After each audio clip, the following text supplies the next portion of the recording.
अजीब संयोग था वो सब। न पांडव राजकुमारों का वो कुत्ता ईश वंदना में तल्लीन एकलव्य का ध्यान भंग करने के लिए उनके पास पहुंचता, न ही उनकी प्रार्थना में विघ्न पहुंचता, न ही एकलव्य उस कुत्ते को भौंकने से रोकने के लिए उसके मुंह में धनुष बाण से निशाना लगाते। और तब न गुरु द्रोणाचार्य को पता चलता कि धरती पर कोई अर्जुन से भी बड़ा धनुर्धर पैदा हो गया है। ऐसे में न एकलव्य से उनके दाहिने हाथ का अंगूठा मांगा जाता।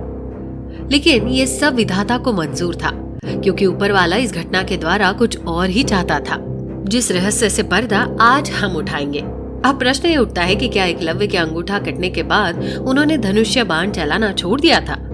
जानेंगे इस सवाल का उत्तर आगे, क्योंकि एकलव्य के अंगूठा कटने की घटना के पीछे विधाता की कुछ और ही मंशा थी, जिसे आप जानेंगे तो आश्चर्यचकित रह जाएंगे।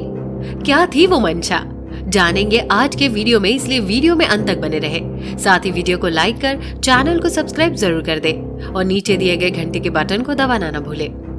एकलव्य कोई सामान्य व्यक्ति नहीं थे, वो एक राज परिवार से संबंध रखते थे। दरअसल वे श्रृंगवेरपुर के राजा हिरण्यधनु नामक निषाद के बेटे थे। बाद में एकलव्य स्वयं श्रृंगवेरपुर राज्य के शासक बने। एकलव्य एक कुशल शासक थे। उन्होंने अपने पराक्रम से अनेक राजा महाराजाओं को हराया और अपने राज्य को आगे बढ़ाया। बचपन से ही एकलव्य को धनुष बाण चलाने में बहुत रुचि थी, इसलिए वो एक दिन गुरु द्रोणाचार्य से धनुष विद्या की शिक्षा लेने के लिए उनके पास गए। लेकिन दुर्भाग्य से गुरु द्रोणाचार्य के द्वारा एकलव्य को तीरंदाजी की शिक्षा देने के लिए मना कर दिया गया। तब एकलव्य ने द्रोणाचार्य की अपने हाथ से मिट्टी की मूर्ति बनाई और उस मूर्ति के सामने खड़े होकर संकल्प लिया कि वे तब तक अपने राजमहल में पैर नहीं रखेंगे जब तक धनुष बाण चलाने की कला नहीं सीख लेंगे। उन्होंने वनवासियों की भांति जंगल में रहकर अपनी धनुष चलाने की कला को विकास दिया। द्रोणाचार्य को कब और किस तरह पता चला कि श्रृंगवेरपुर राज्य में रहने वाले एकलव्य अर्जुन से भी बढ़कर धनुर्धार बन गए हैं, ये कथा बड़ी दिलचस्प है। गुरु द्रोणाचार्य जंगल में अर्जुन, भीम, युधिष्ठिर और नकुल और सहदेव के साथ जंगल में शिकार करने के लिए आए थे। उनके साथ उनका एक कुत्ता भी था। उस दिन गुरु द्रोणाचार्य जंगल में पांडवों के साथ शिकार करने के लिए गए। वहां उनके साथ आया पांडव राजकुमारों का कुत्ता भी कहीं दूसरी ओर घूमने निकल पड़ा। कुत्ता घूमते घूमते श्रृंगवेरपुर राज्य में पहुंच गया। ये एकलव्य का ही राज्य था। वहां उनके राजमहल में घुसकर वो कुत्ता जोर जोर से भौंकने लगा। उस समय एकलव्य अपनी ध्यान मुद्रा में तल्लीन थे। वो कुत्ता उपवन में बैठे एकलव्य के सामने पहुंच गया। वहां भी जोर जोर से भौंकने लगा। उस कुत्ते के भौंकने से एकलव्य का ध्यान भंग हुआ। उन्होंने कुत्ते को भौंकने से रोकने की बहुत कोशिश की, लेकिन कुत्ता मानने को ही तैयार नहीं था। वो लगातार भौंके जा रहा था। एकलव्य के मना करने पर वो कुत्ता काटने दौड़ा। तब एकलव्य ने नाराज होकर अपना धनुष बाण उठाया और अपना निशाना उस कुत्ते पर लगाया, जो भौंके जा ही रहा था। उन्होंने उस कुत्ते को धनुष बाण से आहत करने के बजाय बीच का रास्ता निकाला। एकलव्य ने अपने धनुष्य बाण कुछ इस तरह से छोड़े कि वो बाण उस कुत्ते के मुंह में भरते चले गए। उसका मुंह पूरी तरह बाणों से भर गया। उस कुत्ते का मुंह बाणों से भर जाने के कारण वो अब भौंकने लायक नहीं रह गया था। अब उस कुत्ते ने एकलव्य के सामने से भागने में ही अपनी भलाई समझी। कुत्ता वापस द्रोणाचार्य और पांडव राजकुमारों के पास आ गया था। द्रोणाचार्य और पांडवों के राजकुमारों ने जब कुत्ते की ये दशा देखी तो आश्चर्यचकित रह गए। उस कुत्ते का मुंह बाणों से भरा हुआ था। गुरु द्रोणाचार्य को ये समझ नहीं आ रहा था कि धनुर्धर अर्जुन तो उनके साथ ही शिकार पर गए थे, फिर ऐसा कौन सा दूसरा अर्जुन से बड़ा धनुर्धर है जिसने इस कुत्ते के मुंह में बाणों को चलाया। कुत्ते के मुंह में चलाए जाने वाले बाणों का निशाना इतना सटीक था कि वे सारे बाण कुत्ते के मुंह के अंदर जा घुसे। गुरु द्रोणाचार्य के मन में प्रश्न उठा कि कुत्ते को बिना कोई चोट पहुंचाए उसके मुंह को बाणों से भरने वाला अर्जुन से बड़ा ये धनुर्धर कौन हो सकता है। ये प्रश्न गुरु द्रोणाचार्य के मन में लगातार घूम रहा था। अब द्रोणाचार्य को अपने मस्तिष्क में उठ रहे सवालों का उत्तर जानने के लिए एक ही रास्ता था। वो कुत्ता ही उस महान धनुर्धर तक पहुंचा सकता था। उस कुत्ते को बाणों से मुक्त करने के बाद गुरु द्रोणाचार्य ने कुत्ते को उस ओर चलने का संकेत किया जिस व्यक्ति ने उसके मुंह में बाणों की बौछार की थी।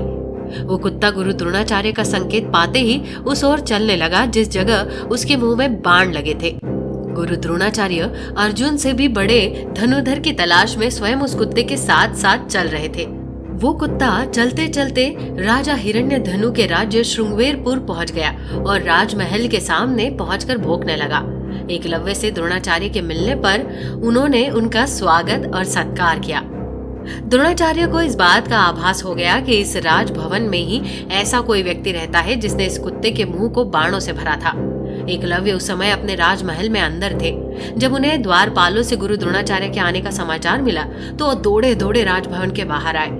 उन्होंने जब अपने द्वार पर गुरु द्रोणाचार्य को देखा तो भावुक हो उठे, क्योंकि आज उनके परम गुरु स्वयं चलकर उनके घर आए थे। एकलव्य ने गुरु द्रोणाचार्य के चरणों में दंडवत प्रणाम किया। एकलव्य ने देखा कि गुरु द्रोणाचार्य के साथ वही कुत्ता था जो कल प्रार्थना में राजमहल में भौंक रहा था और जिसके मुंह को एकलव्य ने बाणों से भर दिया था। फिर एकलव्य ने गुरु द्रोणाचार्य से पूछा कि ये कुत्ता आपके साथ आया है। एकलव्य के इस प्रश्न पर गुरु द्रोणाचार्य ने उनसे कहा कि तुमने ठीक अनुमान लगाया, ये कुत्ता आखेट में हमारे साथ ही आया है। तब एकलव्य ने गुरु द्रोणाचार्य को बीते हुए कल का सारा किस्सा सुनाया कि किस तरह वो कुत्ता उनके राजमहल में घुस आया और जोर जोर से भौंकने लगा। अब उन्होंने ही इस कुत्ते की कर्कश आवाज को बंद करने के लिए उसके मुंह में बाणों की बौछार कर दी। उस समय गुरु द्रोणाचार्य को स्मरण हुआ कि ये वही एकलव्य है जो उनके पास धनुष विद्या की शिक्षा लेने आया था, लेकिन उन्होंने मना कर दिया था। फिर गुरु द्रोणाचार्य के मन में प्रश्न उठा कि लेकिन मेरे द्वारा धनुष चलाने की शिक्षा न देने के बाद भी एकलव्य धनुष विद्या में अर्जुन से भी अधिक पारंगत हो गए। फिर गुरु द्रोणाचार्य ने सोचा कि मेरे शिक्षा देने से मना करने बाद संभवतः एकलव्य को मुझसे बड़ा गुरु मिल गया होगा, जिन्होंने एकलव्य को धनुष चलाने की इतनी उत्कृष्ट शिक्षा दी जिससे कि वो इस विद्या में अर्जुन के भी आगे निकल गए। गुरु द्रोणाचार्य ने एकलव्य से जिज्ञासावश पूछा कि तुमने ये धनुष चलाने की शिक्षा किससे ली? तब एकलव्य ने गुरु द्रोणाचार्य को बताया कि गुरुजी, आप ही की प्रेरणा से मैंने धनुष बाण चलाना सीखा है। गुरु द्रोणाचार्य समझ नहीं पाए कि एकलव्य क्या कह रहे हैं। उन्होंने एकलव्य से फिर पूछा कि मैंने तो तुम्हें धनुष कला सिखाने से मना कर दिया था, तब तुमने मुझसे कैसे सीख लिया? तब एकलव्य गुरु द्रोणाचार्य को उस स्थान पर ले गए जिस स्थान पर एकलव्य ने गुरु द्रोणाचार्य की विशाल मूर्ति स्वयं अपने हाथों से बनाई थी।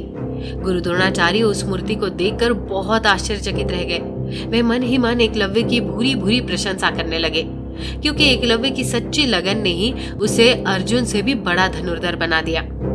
लेकिन दूसरे ही पल उन्हें याद आया कि उन्होंने अर्जुन को संसार का सर्वश्रेष्ठ धनुर्धर बनाने का संकल्प लिया था, लेकिन संसार का सबसे बड़ा धनुर्धर तो एकलव्य बन गया। तब गुरु द्रोणाचार्य ने दक्षिणा में एकलव्य से उनके दाहिने हाथ का अंगूठा मांग लिया ताकि वो धनुष चलाने की विद्या से वंचित रह जाए। एकलव्य ने निसंकोच गुरु द्रोणाचार्य को अपने दाहिने हाथ का अंगूठा काट कर दे दिया। लेकिन बात यही समाप्त नहीं होती, कहानी अभी बाकी है। अंगूठा कट जाने के बाद भी कोई भी एकलव्य की धनुष चलाने की धुन को रोक न सका। उन्होंने बिना अंगूठे के धनुष बाण चलाने की उस विद्या का विकास कर लिया जो विश्व में कहीं नहीं थी। दरअसल एकलव्य द्वारा गुरु द्रोणाचार्य को अपना अंगूठा दक्षिणा में देने के बाद उन्होंने अपनी तर्जनी और मध्यमा अंगुली का प्रयोग करके धनुष बाण चलाने का अभ्यास शुरू कर लिया। धनुष चलाने की ये विद्या बिल्कुल नई थी जो विकसित होती चली गई। आपको जानकर आश्चर्य होगा कि आज धनुष बाण चलाने की कला वही प्रचलित है जो एकलव्य ने अपना अंगूठा कट जाने के बाद विकसित की। अर्जुन की तरह धनुष चलाने की कला आगे नहीं बढ़ सकी। तो दर्शकों, कैसे लगी आपको ये जानकारी? हमें कमेंट कर जरूर बताइए। साथ ही यदि आपको ये वीडियो पसंद आई हो तो वीडियो को लाइक कर चैनल को सब्सक्राइब जरूर कर दे। वीडियो में अंत तक बने रहने के लिए आप सभी का धन्यवाद।